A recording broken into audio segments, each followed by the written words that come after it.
আপনি কি সত্যিই চেষ্টা করছেন, তবুও বারবার হারছেন? মানুষ আপনাকে দেখে ভাবে আপনি কিছুই করতে পারেন না, কিন্তু আপনি জানেন আপনি চেষ্টা করছেন। তবুও কেন ফল আসছে না? আজ আমরা কথা বলবো আপনি চেষ্টা করার পরও কেন বারবার ব্যর্থ হচ্ছেন, আর কিভাবে এই চক্র থেকে বের হয়ে আসা যায়।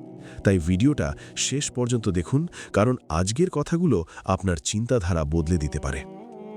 আমাদের জীবনে এমন একটা সময় আসে যখন আমরা সত্যিই চেষ্টা করি, কিন্তু ফলাফলটা আমাদের পক্ষে আসে না। আমরা পরিশ্রম করি, আমরা স্বপ্ন দেখি, আমরা নিজেকে বদলানোর চেষ্টা করি, তবুও কোথাও যেন আটকে যাই। তখন মনে হয়, সমস্যা কি আমার মধ্যে, নাকি আমি আসলেই পারবো না? সবচেয়ে কষ্টের ব্যাপার হলো যখন আপনি চেষ্টা করছেন কিন্তু কেউ সেটা দেখতে পাচ্ছে না।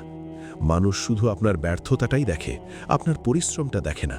তারা বলে ও কিছুই পারে না, কিন্তু তারা জানে না আপনি কতবার চেষ্টা করে আবার উঠে দাঁড়িয়েছেন। এই জায়গায় অনেক মানুষ হাল ছেড়ে দেয়।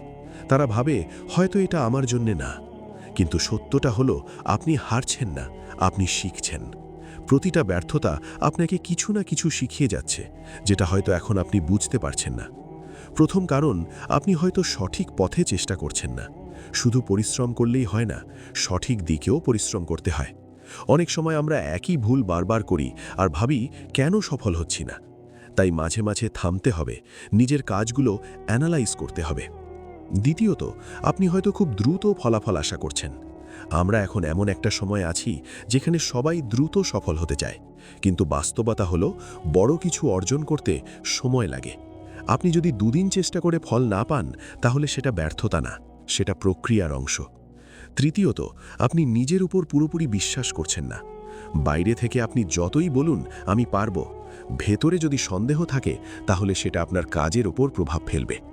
আত্মবিশ্বাস ছাড়া কোনো বড় কিছু অর্জন করা খুব কঠিন। চতুর্থত, আপনি হয়তো অন্যদের সাথে নিজেকে বেশি তুলনা করছেন। অন্য কেউ এগিয়ে গেলে আপনি নিজেকে পিছিয়ে পড়া মনে করেন, কিন্তু আপনি ভুলে যান প্রত্যেকের যাত্রা আলাদা। আপনার সময় আপনার মতো করে আসবে। আরেকটা বড় কারণ হলো আপনি হয়তো নিজের ভেতরের শক্তিটাকে পুরোপুরি ব্যবহার করছেন না। আপনার ভেতরে অনেক সম্ভাবনা আছে, কিন্তু আপনি সেটা বিশ্বাস করেন না। আপনি নিজেকে ছোট ভাবেন, আর এই চিন্তাই আপনাকে পিছিয়ে দেয়।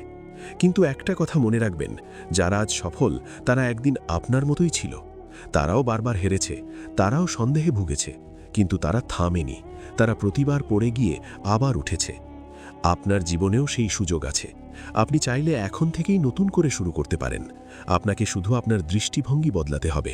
ব্যর্থতাকে শেষ মনে না করে শেখার একটা ধাপ হিসাবে দেখতে হবে। আজ একটা সিদ্ধান্ত নিন, আপনি আর নিজের ব্যর্থতাকে ভয় পাবেন না।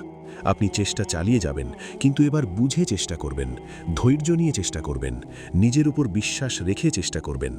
কারণ সত্যটা হলো, আপনি যতবারই হারেন না কেন, যদি আপনি থামেন না, তাহলে আপনি একদিন জিতবেনই। হয়তো আজ না, হয়তো কাল না, কিন্তু একদিন অবশ্যই। তাই নিজেকে বলুন, আমি হেরে যাইনি, আমি এখনো শিখছি।